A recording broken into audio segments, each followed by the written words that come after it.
महाराष्ट्रामध्ये सध्या महायुतीचे उमेदवार विजयी होताना दिसत आहेत। यामध्ये 227च्या वर महायुतीचे उमेदवार आघाडीवर आहेत। अकोला जिल्ह्यामध्ये अकोला पश्चिम मध्ये साजिद खान पठाण हे आघाडीवर असून बाळापूर मतदारसंघात नितीन बापू देशमुख आघाडीवर आहेत। अकोला पूर्वमधून रणधीर भाऊ सावरकर हे आघाडीवर आहेत, तर मूर्तिजापूर मतदारसंघात हरीश पिंपळे हे आघाडीवर असून अकोट मतदारसंघात प्रकाश भारसाकडे हे आघाडीवर आहेत।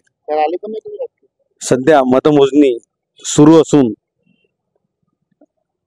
सध्या जिल्हाधिकारी कार्यालय परिसरामध्ये रिझल्ट ऐकण्यासाठी खूप मोठ्या प्रमाणात गर्दी होताना दिसत आहे।